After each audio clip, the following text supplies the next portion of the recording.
Good morning to you.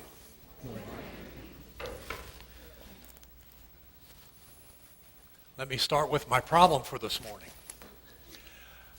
I've committed myself to go through the Gospel of John. So that's my plan for this morning. But it's also Mother's Day. So I understand that. So what I want to do is talk a little bit about Mother's Day. Then I'll take you to what Jesus did for his mother on Mother's Day with a little stretch. And then I'll try to tie the two together. Okay, just so you know where I'm going. For Mother's Day, let me take you back to the Civil War.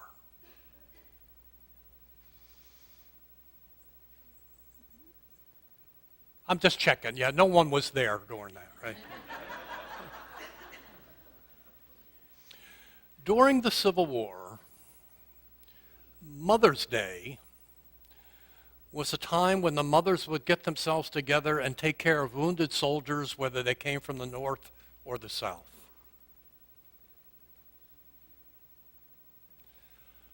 Mother's Day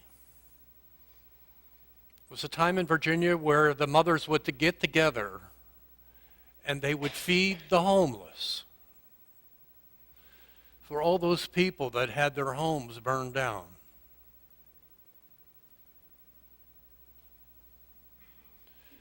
During the Civil War, Mother's Day was a time when the infant mortality rate was so high that a mother could expect that 50% of her children would not live past the age of 3. And they discovered one of the reasons was the milk. So the mothers would go inspect milk on farms. Now don't ask me what that means. Today the government inspects milk. I could tell the difference whether it's milk or Coca-Cola or something, but I don't know what you do when you inspect milk. But they did that in order to help the children. A variety of things like that. And a few years later, one of the daughters of one of the mothers named Ann Jarvis, who happened to be a Christian attending a Methodist church. That's why it sounds like our church. Decided that it would really be great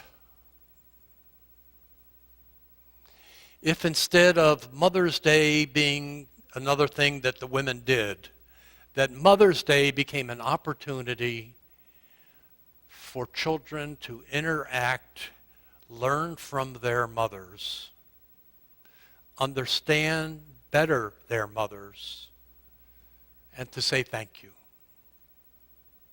Have any of you ever really wanted to accomplish something? You accomplished it, and then you regretted it? Anybody ever have that experience? Ann Jarvis then committed herself that she would go through the process of having a national Mother's Day in the United States.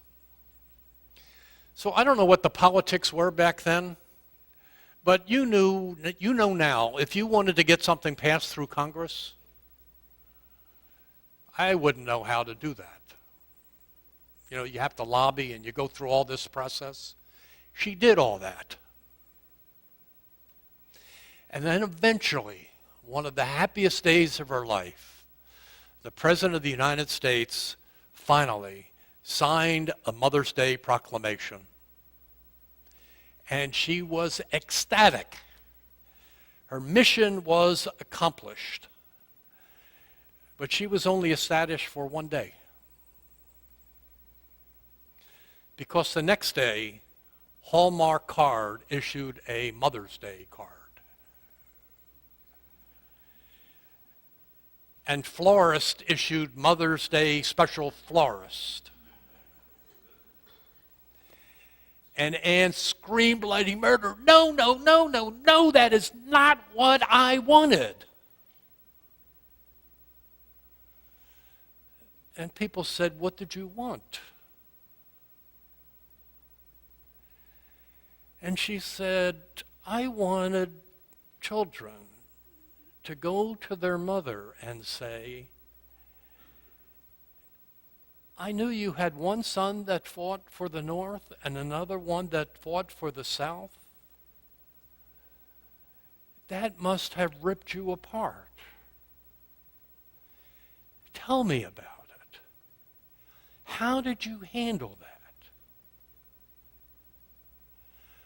I wanted children to go to their mother and say, Mom, when Dad got killed in the Civil War,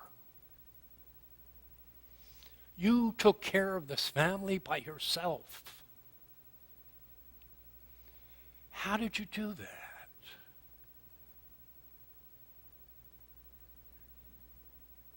I wanted them to go to their mother and say, in addition to taking care of our family, you got these other mothers together and you went and you fed the hungry. Why did you do that? How did you do that? What can I learn from you? You get the picture? What she wanted was a whole different thing than what happened the day after. And the poor lady was so upset with what was going on, she then dedicated her life to have Mother's Day undone. She said, it is so much better for someone to write their mother a little note and say, Mom, I miss you.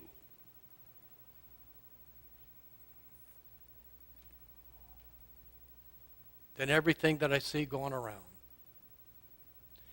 And the poor lady died bitter. She died bitter and she died broke.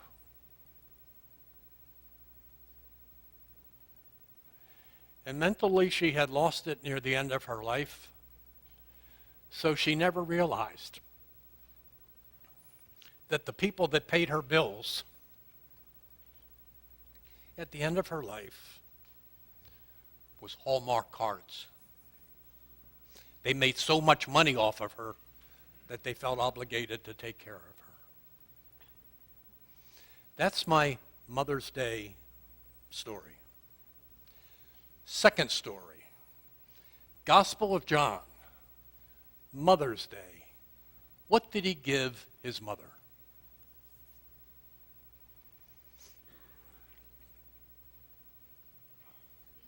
As I said, I'm pushing it a little bit. He's on the cross. He's dying. He knows it.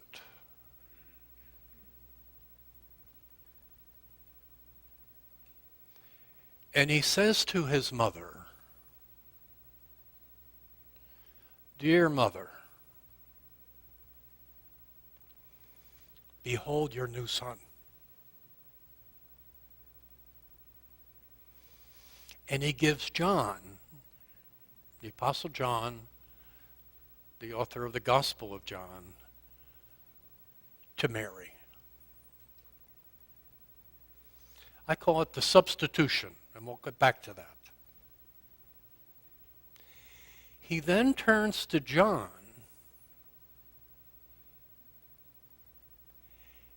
and he gives his mother to John. Another substitution. He gave his mother away for Mother's Day. Now, maybe some of you feel like doing that.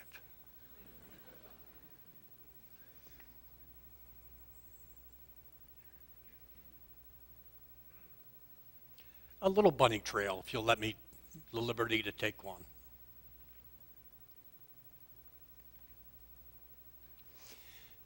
This summer, I had the opportunity, and I went reluctantly. I underscore reluctantly, to hear a lecture on the New Testament by a songwriter. Now, I happen to be of the school, I wish preachers wouldn't sing, and I wish singers wouldn't preach. And that's probably because I can't sing. But I reluctantly went to hear a lecture by a fellow by the name of Michael Card. Anybody know that name? Michael writes a lot of music and has won lots of awards. So I didn't expect much, for a lecture on the New Testament. And I went to this lecture, and I've been married 49 years. This month. 49 years she's put up with me.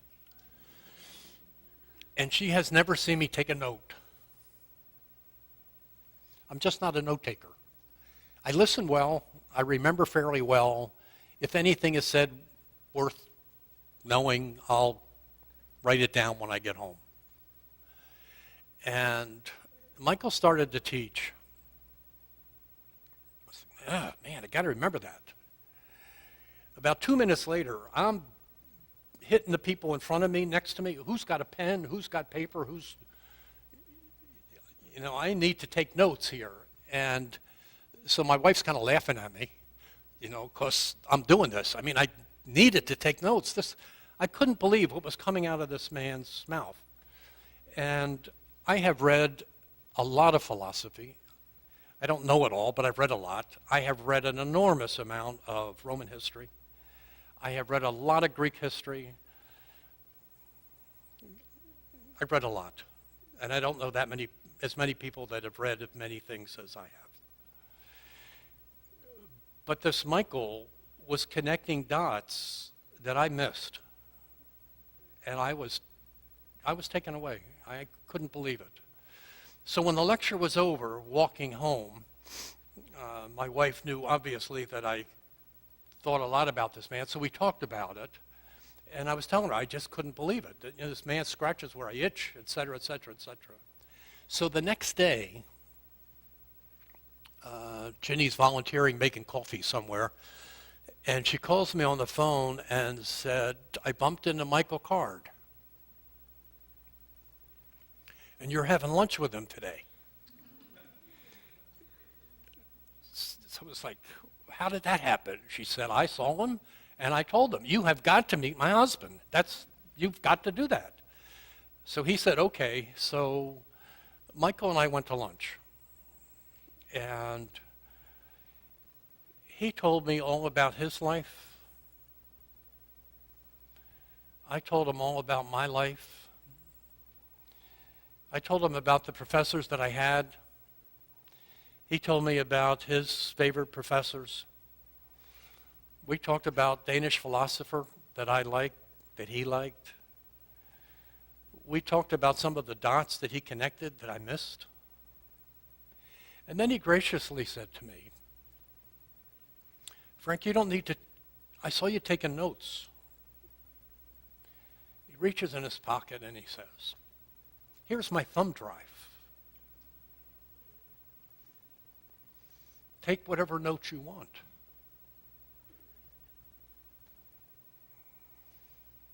Hey, by the way, how about doing lunch again tomorrow? So the next day, we had lunch again, and we went through the same routine. And he recommended books, and I recommended books, et cetera, et cetera, et cetera. It was a significant time for me.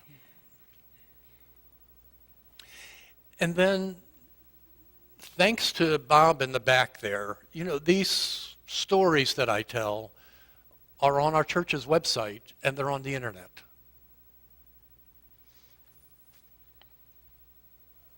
And I got an email from someone in Indiana that watched one of those stories that I tell. And he said, Dr. Leeds, you remind me an awful lot of Michael Card.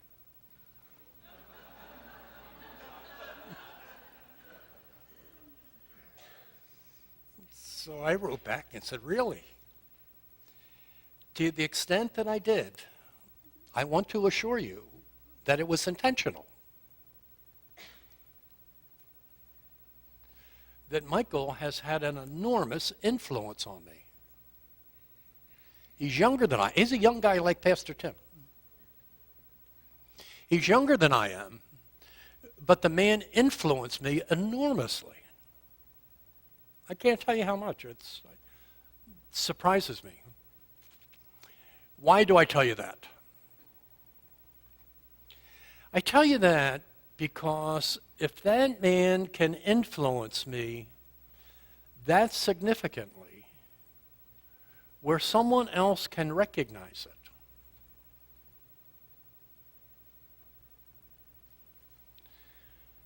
how much influence do you think Jesus' mother, Mary, had on the writer of the Gospel of John? I had never really thought about that.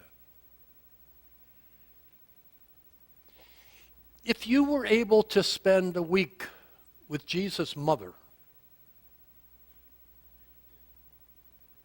what would you ask her?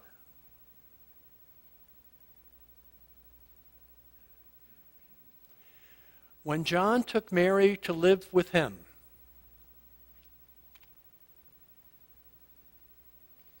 he was about 15 years old.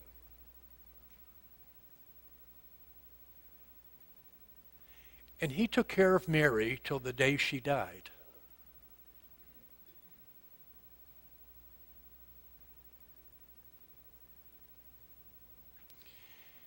You know, life is funny in the terms of the way that we are built and put together. It's not like having a vase that you filled with water with someone's influence.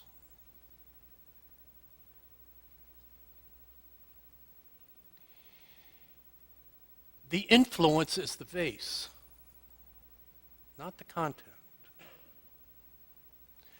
We are, as a people, an embodiment of all of those influences that we've had. No one is ever quite sure how much is genetic and how much is influence. But we are a people that influence each other. And I now look at the Gospel of John as Mary's big influence. And I'm really grateful that Jesus made the process of substitution.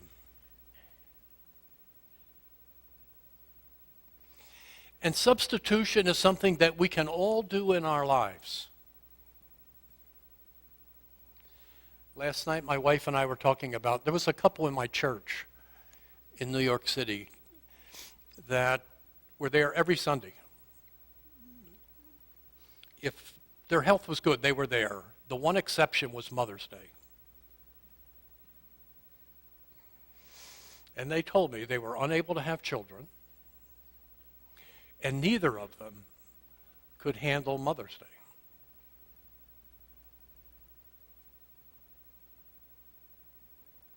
But you know what? They substituted. And what I mean by substituted, there was a children's home on Long Island that they supported fully. They got involved with the children there. They got involved economically. And when they died, I have no idea about their will, but it would not surprise me a bit if all of their money went to support the children's home. That is the process of substitution. And many of you may have benefited from the process of substitution. Or you may not know who your birth mother is, but someone adopted you. Or a family member took you in. Or you were raised by a grandmother. The process of substitution is a wonderful, wonderful thing. And that's what Jesus does. He gives his mother the gift of another son. And he gives John his mother. And the influence rolls on.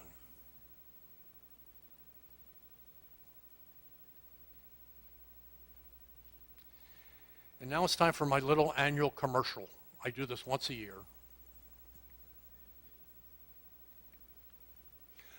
One of the best things you can do for your mother or for your children is to make sure that they have a will, a power of attorney, and a health care surrogate. That's crucial.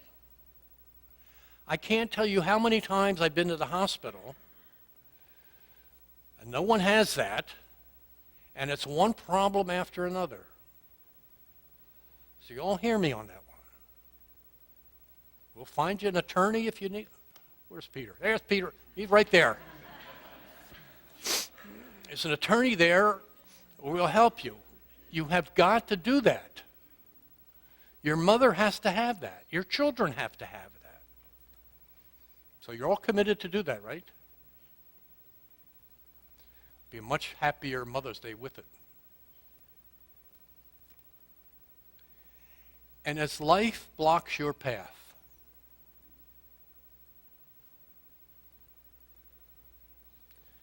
don't look at it as a dead end. Find a substitute. Substitute is a good word. Let us pray.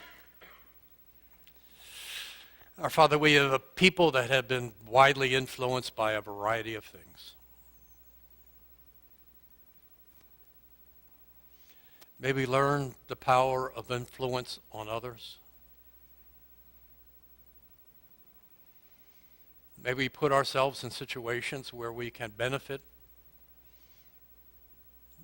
from the influence of others. May we be a people that know how to enable rather than disable.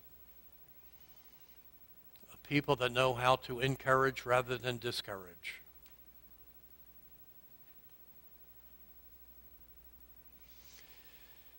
And above all, we are people who are more than grateful for the gift of life. And we thank you for it in Christ's name.